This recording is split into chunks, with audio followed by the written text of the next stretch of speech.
Example 11.21 evaluate integration of x minus 1 the whole square by x cube plus x into dx அப்படின்னு கொடுத்துருக்காங்க. அதாவது integration of x minus 1 the whole square by x cube plus x into dx நம்ம என்ன செய்யணும், first இங்கே கொடுத்துருக்கிறது simplify பண்ணி எடுக்கணும். கொடுத்துருக்கிறது அவங்க எப்பயுமே இன்டெகிரேஷனில் கொடுத்துருக்கிறத வச்சு அப்படியே நம்ம சம்ம போட முடியாது. அது நம்மளுடைய இன்டெகிரேஷன் ஃபார்முக்கு எப்படி நம்மளுக்கு ஏற்ற வகையில் வருதோ அதுக்கு தகுந்த மாரி முதல்ல மாற்றி எடுத்துக்கணும். புரியுதுங்களா? அப்போ இங்கே பார்க்கும்போது இது a மைனஸ் 1, இப்போ பார்த்துங்க x minus 1 the whole square, அதாவது a minus b the whole square. Formula என்னது? a square minus 2ab plus b square தானே. அப்போ எக்ஸ் மைனஸ் 1 த ஹோல் ஸ்கொயரை பார்த்தோம்னா x square minus 2 into 1 into x plus 1 square. அப்போ x minus 1 the whole square equal to x square 2 into 1 2 தான் இல்லைங்களா. இங்கே பார்க்கும்போது அது 2 into x 2xன்னு போட்டுக்கிறோம். இங்கே 1 ஸ்கொயர் தூக்கி நம்ம ஃப்ரண்ட்டில் போட்டுக்கிறோம் இல்லைங்களா. அப்படி போட்டுக்கிட்டோம்னா இந்த 2 மைனஸ் 2x, அதை மைனஸ் 2xை பின்னாடி போட்டுட்டு இதை தூக்கி இங்கே கொண்டு வந்துடும், அப்படி இங்கே எழுதிக்கிறோம். அப்போ x minus 1 the whole square equal to X square plus 1 square minus 2x. அதை எடுத்து நம்ம என்ன செய்கிறோம், இங்கே எடுத்து எழுதிக்கிறோம். இதுக்கு பதில் இந்த சிம்பிளிஃபைட் மெத்தடை எழுதிக்கிறோம். புரியுதுங்களா? அதேமாரி X cube plus x, X cube plus x காமனாக எது இருக்குது, எக்ஸை தூக்கி வெளியில் போட்டுட்டோமோ உள்ளே என்ன இருக்கும், எக்ஸ் ஸ்கொயர் வரும் ப்ளஸ் 1 அப்படின்னு நம்மளுக்கு வரும் இல்லைங்களா. அப்போ இதுக்கு பதில் இங்கே வந்திருக்கிற X into x square plus 1 அதையும் நம்ம தூக்கி தனியாக இப்படி எடுத்து எழுதிக்கிறோம். புரியுதுங்களா? இன்ட்டு டிஎக்ஸ் இன்டெகிரேஷன் சிம்பிளை போட்டுக்கிறோம், அந்த டிஎக்ஸ் அப்படியே போட்டுட்ருக்கோம். இப்போ இதை நம்ம என்ன செய்யணும், ஸ்ப்ளிட் பண்ணி எழுதணும். எப்படி?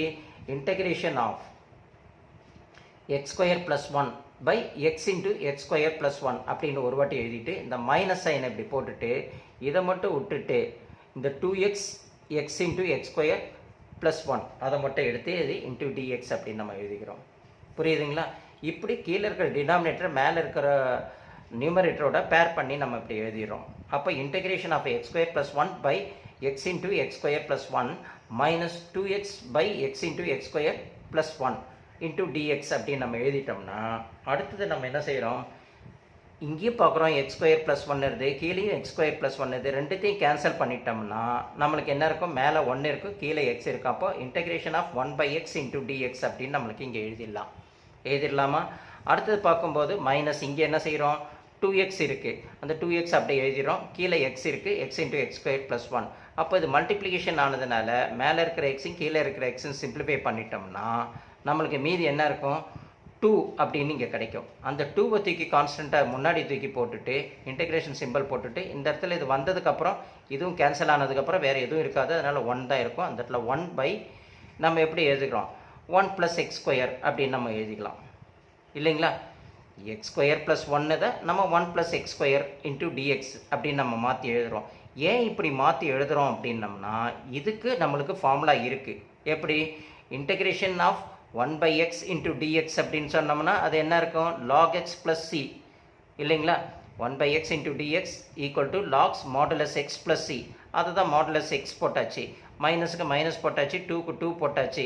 இங்கே நம்ம மாற்றி எழுதணும்னு சொன்னோம் பார்த்தீங்களா, எக்ஸ் ஸ்கொயர் இப்படி போட்டு ரெண்டுமே ப்ளஸ் சைனாக தானே இருக்குது. அப்போ 1 ப்ளஸ் எக்ஸ் ஸ்கொயர்னா integration of 1 by 1 plus X square into டிஎக்ஸ்னா tan inverse X plus C. அப்போ இதுக்கு பதில் இந்த இடத்துல இன்டெகிரேஷன் பண்ணும்போது நம்மளுக்கு டேன் இன்வர்ஸ் அப்படின்னு கிடைக்கிது, ப்ளஸ் சி அப்படின்னு நம்ம போட்டுறோம். அப்போ இன்டெகிரேஷன் சிம்பிள் வரக்கூடாது, டிஎக்ஸ் வரக்கூடாது, இது இன்டெகிரேட் பண்ணாத வேல்யூ மட்டும் தூக்கி எடுத்து எழுதிக்கிறோம். அப்போ ஃபைனலாக log modulus of x minus 2 tan inverse plus c அப்படின்றது நம்மளுக்கு கிடைக்குது. அப்போ ஃபஸ்ட்டு நம்ம கொடுத்துருக்கிற சம்மை ஃபஸ்ட்டு என்ன செய்யணும், நம்ம அழகாக டிஃப்ரென்ஷியேட் பண்ணி அது எப்படி நம்ம பிரிக்கணும் அப்படின்றத பார்த்து அதை பேரிங் பண்ணி அதுக்கு அதை சிம்பிளிஃபை பண்ணி எடுத்து அதுக்கப்புறம் நம்ம என்ன செய்யணும், என்னென்ன ஃபார்முலாஸ் இருக்கோ அந்தந்த ஃபார்முலாஸுக்கு தகுந்த மாரி இன்டெகிரேஷனில் என்ன செய்கிறோம், நம்ம சிம்பிளிஃபை பண்ணி எடுக்கிறோம். புரியுது இல்லைங்களா? இப்படி அழகாக நீங்கள் புரிஞ்சு போட்டு பாருங்கள், உங்களுக்கு ரொம்ப ஈஸியாக இருக்கும்.